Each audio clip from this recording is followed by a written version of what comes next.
2024 लोकसभा चुनाव को लेकर के सभी राजनीतिक दल तैयारी में जुट गई है और आरएलजेपी के राष्ट्रीय अध्यक्ष पशुपति कुमार पारस ने ऐलान किया है कि वो एनडीए के साथ रहेंगे और उनके प्रत्याशी के समर्थन में वो चुनाव प्रचार भी करेंगे। हमारे साथ मौजूद हैं खुद आज पशुपति कुमार पारस जी, हम उनसे बात करते हैं। पारस जी, बहुत निष्ठा के साथ आप एनडीए के साथ जुड़े रहे। देखिए, मैं 2014 से लेके जब एनडीए का गठन हुआ उसमें हमारे बड़े भाई साहब जीवित थे। उसमें हम लोग के पार्टी का फैसला हुआ कि हम लोग एनडीए गठबंधन में जाएं और हम लोग एनडीए गठबंधन में आए और साथ में मिलके गला में गला मिलके हम लोग चुनाव भी लड़े। उसमें हम लोगों को 7 सीट मिला था, 6 सीट हम लोग जीते थे। 1 सीट नालंदा बहुत कम मत से 7,000 कुछ वोट से हम लोग हारे थे। दूसरी बार भी जो हम लोग को सीट मिला 6 और एक राज्यसभा सदस्य, 6 सीट हम लोग जीते, राज्यसभा में पासवान जी गए।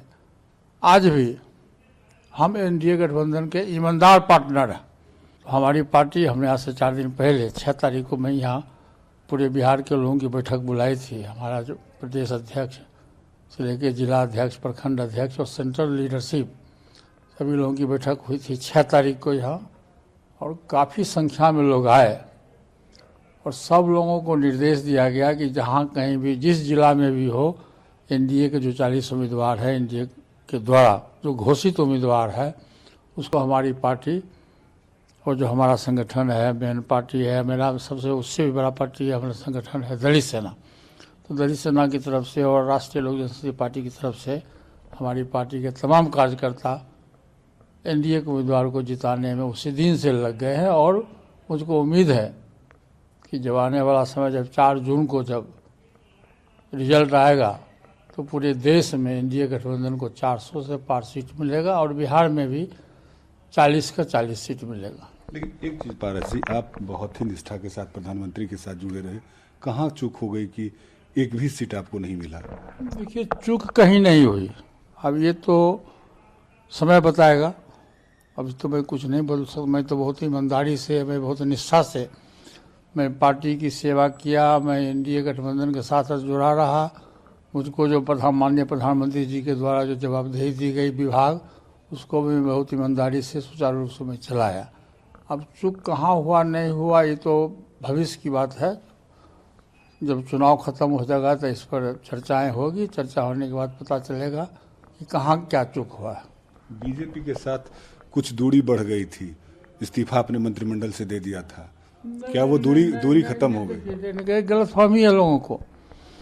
चूँकि हमारे दल में हम लोग 5 सांसद थे और बिना हम लोगों से राय विचार लिए हुए 5 सांसद का टिकट काट दिया गया। तो स्वाभाविक है, ह्यूमन नेचर है कि तकलीफ होगी।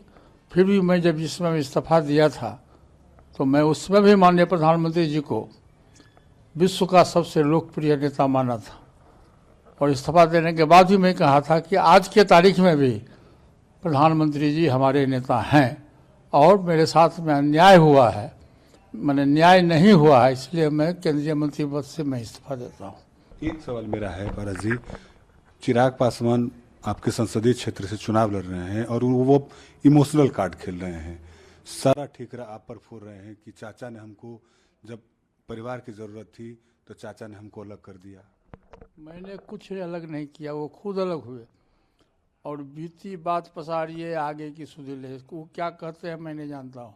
मैं अपना कर्म करता हूँ, मेरा कर्म यदि अच्छा होगा तो भविष्य में अच्छा होगा। देखिए, सत्य कभी ख़त्म नहीं होता। सत्य की विजय होती है। सत्य परेशान जरूर होता है, लेकिन अंत में सत्य की विजय होती है।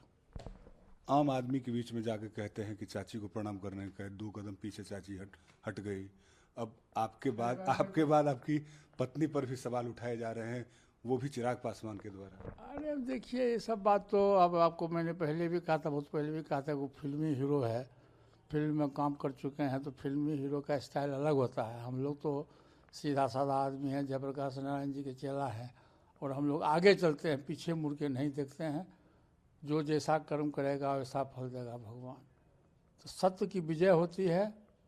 आप देखिएगा कि जब रिजल्ट आएगा तो सत्य आपको पता चल जाएगा। चाचा भतीजे के बीच में जो दूरी है वो कम नहीं होगी?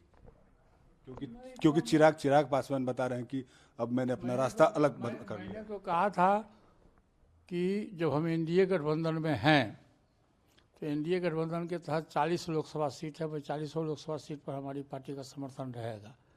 लेकिन अब वो समर्थन लेने के लिए हम ऐसे तैयार नहीं हैं, तो देखिए भविष्य क्या करता है। पशुपति कुमार पारस दिल में बहुत सारी दर्द है जो बयान नहीं करना चाहते हैं, और इनका साफ दावा है कि 2024 लोकसभा के चुनाव में एक बार फिर से एनडीए की सरकार बनेगी और नरेंद्र मोदी तीसरी बार देश के प्रधानमंत्री बनेंगे। कैमरामैन अशोक के साथ आदित्य झा, ईटीवी भारत, पटना।